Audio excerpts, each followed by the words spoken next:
I had a crazy mission. So I had the record in my mission of serving in 10 areas. So I was always on the go. I don't think I was in one area more than 4 months or more than about 3 transfers.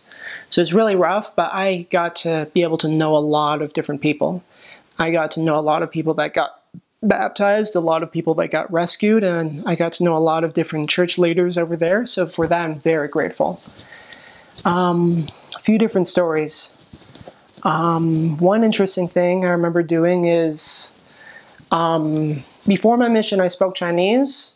So me and one other companion that I have who is from Hong Kong were speaking Chinese for a transfer because there are a lot of members of the Chinese diaspora over there. There are a lot of Chinese people in Cambodia, but that didn't really work because all of those people speak Khmer anyways, or Vietnamese.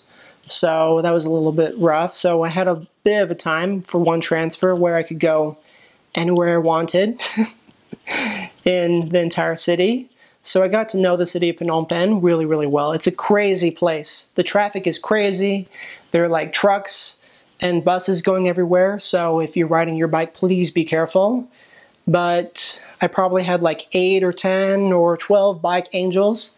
If you're going to be serving over there, chances are you will miraculously survive some type of bike accident. I know missionaries there who have been hit by cars and trucks and they miraculously survive. It's absolutely amazing. I personally have been in several bike accidents when I first started on my mission and I was never harmed. I don't know how it happened, even though a moto hit me. I thought my bike would be completely broken. I thought my back would be completely broken, but the Lord really protects his missionaries. One more few different stories I remember is that I loved teaching different families. I remember the first person I baptized. I remember telling him about the temple and how he needed to be eternal family. He was just baptized, but he was already going inactive. And he said how he had to work really hard to be able to support his family. And I asked him why. And he said, because I love my family. And I explained to him that as missionaries, we leave, even though we love our family so much, we're able to leave our families. We know the sacrifice is so important. And I know as those members out there sacrifice, they're able to receive so many blessings. So this recent convert, he got his act together. He came back to church, got the Melchizedek priesthood, and later was able to go to the temple with his family. I know many different individuals who have been like that, who have been able to sacrifice so much. It requires a lot of sacrifice to serve in the Cambodia Phnom Penh mission. The environment is rather rough.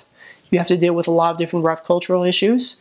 You have to deal with a place that's very poor, that's very outdated, rather behind the times, but you will enjoy it very much. At first, the first few transfers, I thought, how will I ever be able to survive through this? But after I got used to it, I grew to love it so much. I loved my mission so much. So, with the city of Phnom Penh, it's a rather exciting place.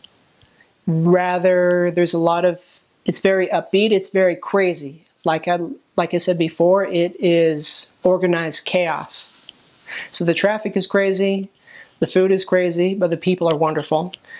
And so some people enjoy serving in the city. They think it's like a very upbeat, lively place, but many people enjoy serving out in the countryside or in the provinces where the people are even more friendly, where the people are rather laid back, they're very welcoming.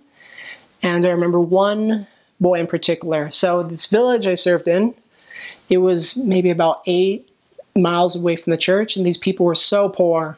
They usually had to borrow bikes in order to get to church, but they always made it to church. Even though they were recent converts, they were new in the gospel, that they had a strong testimony. But there was one member in this group.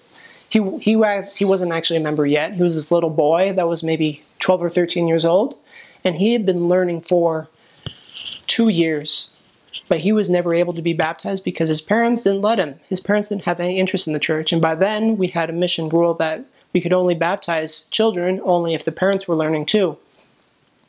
So we told him to fast and pray about this, and he did that. He was always coming to church after 2 years, even though he wasn't even a member. And eventually one day, his mom decided to learn. We taught her the first lesson, committed her to be baptized, and she was a wonderful golden investigator after that. And I remember the Saturday when both of those two people got baptized. It's wonderful when you see the transformation in the lives of these people, when you could see people who are addicted to smoking or drinking give those things up. They're able to sacrifice these things because they know that the gospel of Jesus Christ will be able to bring them all of these blessings.